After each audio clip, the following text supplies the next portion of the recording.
जय Hind YouTube family, कैसे हैं आप सब। आप सभी का एक नए ब्लॉग में स्वागत है। आज के ब्लॉग की बात करूं तो इस समय मैं खड़ा हूं उत्तर प्रदेश के आगरा सिटी में, और कंटेंट की बात करूं तो आज मैं आगरा से लेके गुड़गांव तक ट्रैवल करने वाला हूं। और मेरा यहां आने का मेन मकसद ये था कि मैंने लाइफ में 7th wonder of the world यानी ताजमहल को देखना। स्टैंड पहुंच गए हैं। मैंने काफ़ी अच्छा प्लान लगाया जिसके अनुसार मेरा कुछ टाइम सेव हो सकता है। इस समय लोकेशन की बात करूं तो मैं न्यू ISBT जो कि ट्रांसपोर्ट नगर के पास है वहां पे खड़ा हूं। अगर मैं ईदगाह वाले बस स्टैंड से आता जो कि दूसरा बस स्टैंड है तो वहां से यहां तक आने के लिए 1 आवर 30 मिनट लग जाते हैं, क्योंकि सिटी के बीच से क्रॉस होने पड़ता है। और मैंने लिंक के हाथ बसेज ली। पहले मैं रामबाग तक आया ऑटो लेके ताजमहल से, उसने 20 रुपये लिए मेरे से। आगे फिर एक बस वाले को मैंने 20 रुपये दिए और उसने मुझे यहाँ पे उतार दिया, यानी 40 रुपये में मैं ट्रांसपोर्ट नगर पहुँच गया।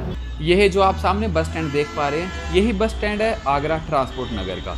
यहाँ पे 2 बस स्टैंड पड़ते हैं, एक तो ये ट्रांसपोर्ट नगर है और एक जो दूसरा है वो हमें अंदर ही देखने को मिल जाता है। और जिस बस में आज हम ट्रैवल करने वाले हैं, ये हमारे सामने हमारी बस आ रही है, यानी आज हम हरियाणा रोडवेज के जहाज़ में ट्रैवल करते हुए गुड़गांव तक। बस के डिपार्चर की बात करें तो हमारी बस 15:30 यानी 3:30 पे ट्रांसपोर्ट नगर बस स्टैंड से डिपार्ट लेने को तैयार है। और जिस बस में आज हम ट्रैवल कर रहे हैं, ये बस आगरा झज्जर वाया गुड़गांव इस रूट के साथ से चलती है। बस के डिपो की बात करें तो ये बस झज्जर डिपो द्वारा चलाई। HR जहाज़ के पायलट की बात करूं तो रवि प्रकाश भाई जी आज बस के पायलट रहने वाले हैं।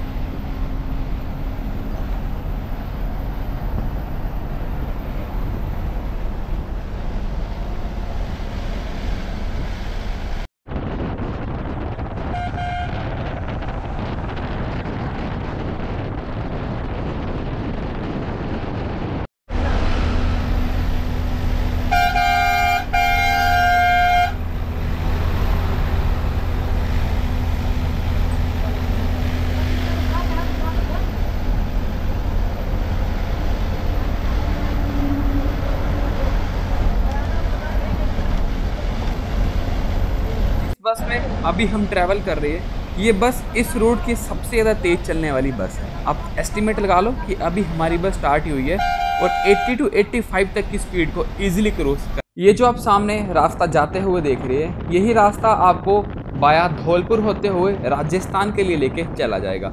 मैंने पिछले ब्लॉग में आपको ये रास्ता दिखाया था और इसमें भी दिखा रहा हूँ, ताकि आप जब भी इस रास्ते पे आएँ तो आपको किसी दिक्कत का सामना ना करना पड़े।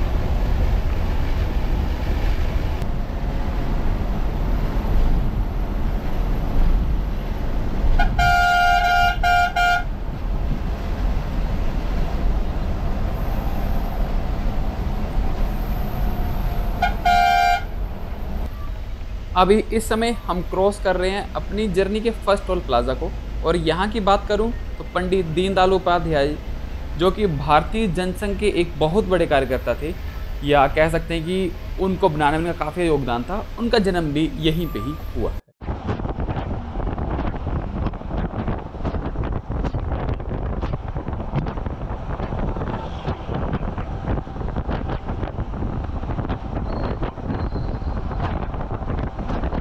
मेरे सामने बस देख पा रहे हैं, ये बस मेरे से 30 या 35 मिनट पहले चली थी आगरा के बस स्टैंड से, और इसको हमने मथुरा से पहले ही ओवरटेक कर लिया है।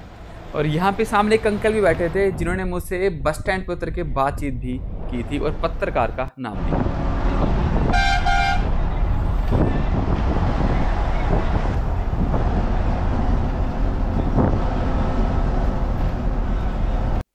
और इसके बाद हम पहुंच चुके हैं मथुरा स्टॉप पे। समय की बात करें तो 4:30 इस समय हो गए हैं, और यहाँ पे जैसे फ्लाईओवर ख़त्म होगा वहीं पे ही बस को रोक दिया जाता है पैसेंजर्स को पिक एंड ड्रॉप करने के लिए।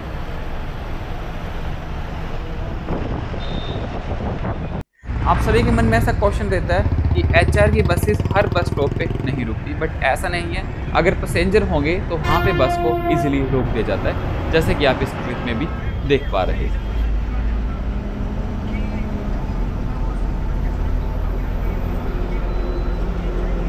मथुरा के नज़दीक ही हमें जय गुरुदेव जी का मंदिर देखने को मिला। इस मंदिर की मैं बात करूं तो इस मंदिर को बनने में 27 साल लग गए थे, और इसके निर्माण पे आप मान सकते हैं 1 रुपया तक भी खर्च नहीं। कुछ भी कहो, पर जिस तरह से भाई साहब ने बस को सजाया है, मेरा दिल तो खुश हो गया। आप खुद ही देख लो, मतलब मैं स्पेशल टेक लेने के लिए इस सीट पे आया था और जो बस का एक एक व्यू था वो काफ़ी ज़्यादा प्यारा लग रहा।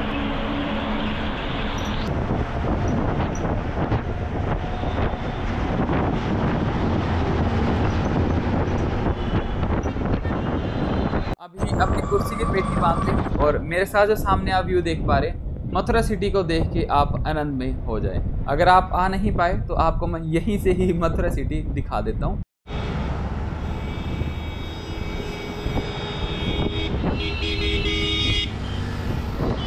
और ये हमारे से नीचे रखी रेलवे लाइन जो कि मथुरा जंक्शन तक लेके जाती है और वहाँ से फिर भिन्न भिन्न ट्रैक्स के लिए डाइवर्जन्स दे दी जाती हैं। यानी इंडिया के हर ट्रैक पे जाने के लिए आपको यहाँ से इजीली से ट्रेन में डाइवर्जन मिल जाता है।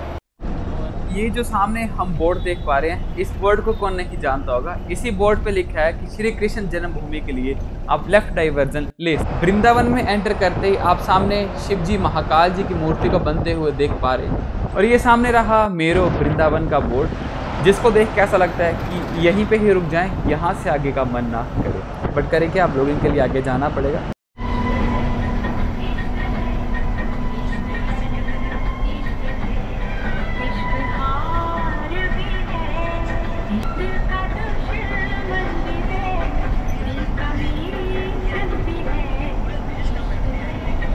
जो आप सामने HR की बस देख रहे हैं, ये बस 2:40 पे आगरा बस स्टैंड से चली थी और हम चले थे 3:30 पे। तो अपना एस्टिमेट लगा लें कि हमने उस बस से 1 घंटे के टाइम को कवर कर लिया और अब वो बस हमारे से पीछे पीछे ही आ रही है। और जैसे हम दिल्ली के नज़दीक पहुंचना स्टार्ट हो रहे हैं, वैसे ही ट्रैफिक भी देखने को। अभी हम खड़े थे टोल प्लाजा पे और पायलट भाई जी फ्राइज़ ले रहे थे खाने के लिए, ताकि हम बस में आनंद करते करते जाए और खाने पीने का भी आनंद बस में लेते रहते। तो अभी भाई जी पैसों को कुछ हिसाब किताब कर रहे थे कि उसके पास खुले पैसे नहीं थे छोटे भाई के पास, तो वो 10-10 रुपये के भाई को काफ़ी ज़्यादा नोट दे रहा था। हमारी YouTube फैमिली के एक सब्सक्राइबर हैं श्री नरेश सूरी भाई जी। तो भाई जी का कहना ऐसा था कि आप जो है वो next vlog HR Haryana roadways के जहाज़ में शूट करें।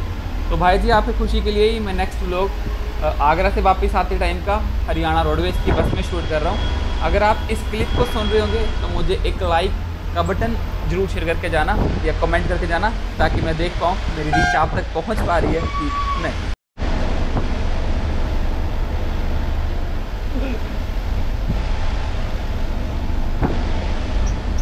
हरियाणा के 2 जहाज आपस में चलते हुए और दोनों ही एक बराबर की स्पीड यानी 80 to 85 के आसपास चल रहे हैं। और यहाँ पे एक रोड हादसा हुआ था।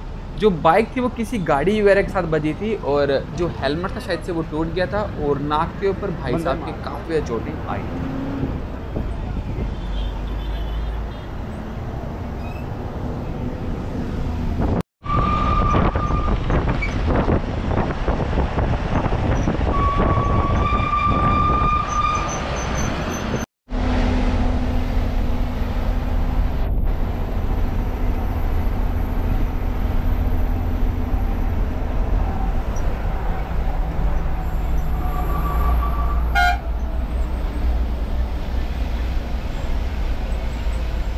अभी हम पहुंच चुके हैं भलवल। समय की बात करें तो 5:45 अभी हो रहे और कश्मीर कन्याकुमारी हाईवे को हम यहाँ से छोड़ दें। यहाँ से आगे जाने वाले हाईवे की बात करें तो धरती सोना होते हुए हम झज्जर गुड़गांव के लिए जाएंगे।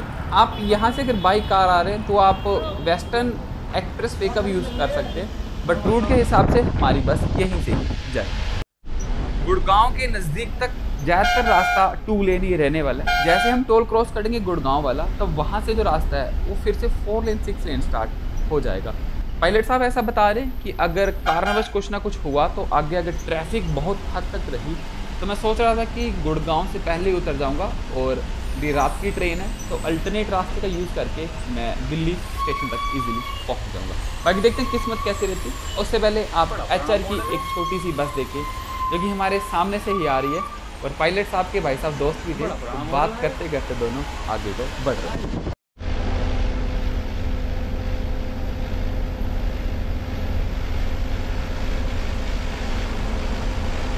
स्विफ्ट वाले भाई साहब अभी सोच रहे थे कि शायद उनमें पावर ज़्यादा है, पर हमारी बस में लगी है 85 की लिमिट, तो किसी कारणवश हमारी बस 85 को क्रॉस नहीं कर सकती, वरना स्विफ्ट जी तो पीछे ही रह गई।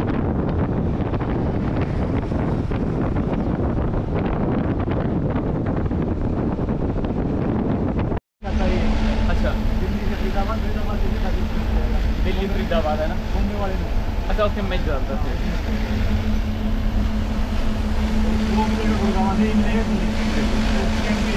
हाँ हाँ, कैंपी है।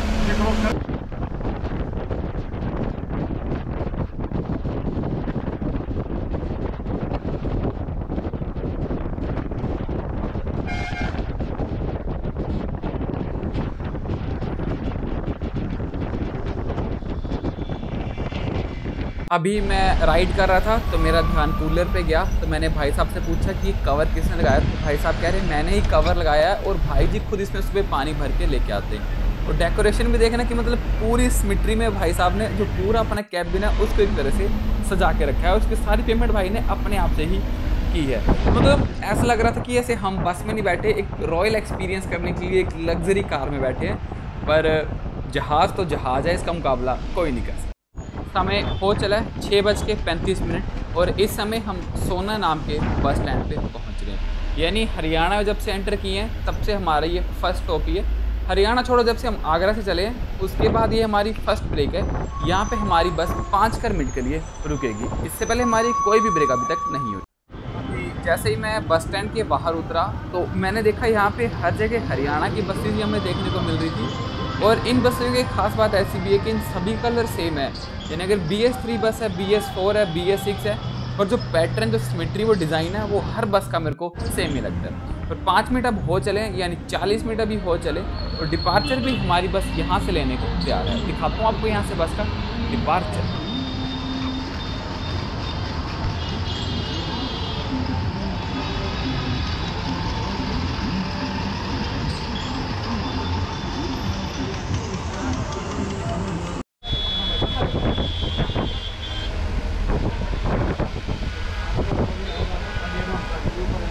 तो जितना भी डबल लेन रोड था वो सारा अब ख़त्म हो चुका है और हम यहाँ से 6 लेन हाईवे से क्रॉस हो रहे हैं। अभी यहाँ से डाइवर्जन तो चलेगी ऊपर, ये चलेगी जस्ट एक्सप्रेस वे के लिए।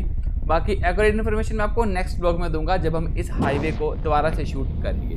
बाकी इस समय सनसेट भी हो रहा था तो मन तो कर रहा था उसको रिकॉर्ड करूँ, बट थोड़ी सी बिल्डिंग्स वगैरह आ गई थी तो ईजिली वो रिकॉर्ड नहीं हो पा रहा था। बाकी अब हमारे ऊपर से ही ये एक्सप्रेस वे आ रहा है, तो इसके बाद हम एंटर कर गए हैं अपने आखिरी टोल प्लाज़ा पे। पायलट साहब ऐसा बता रहे थे कि जब ट्रैफिक होती है तो आपको ये टोल प्लाज़ा भी ऐसा लगेगा कितना ज़्यादा छोटा ये टोल प्लाज़ा बना हुआ है।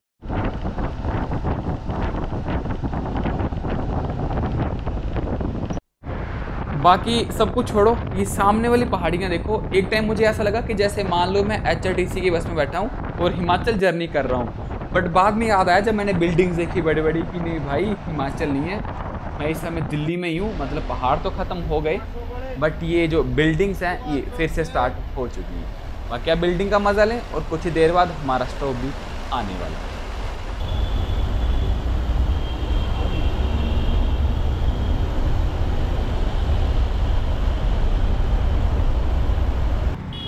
फाइनली हम अपने स्टॉप पे उतर चुके हैं। गुड़गांव का स्टॉप हमारा आ चुका है और हमारी बस झज्जर जाने के लिए निकल गई है। किलोमीटर्स की बात करें तो 200 किलोमीटर को हमने 3.5 घंटे में कवर कर लिया। और एक और बात, अगर आप गूगल मैप पे देखेंगे कार का डिस्टेंस तो वो भी 3.5 घंटे ही आपको बताएगा।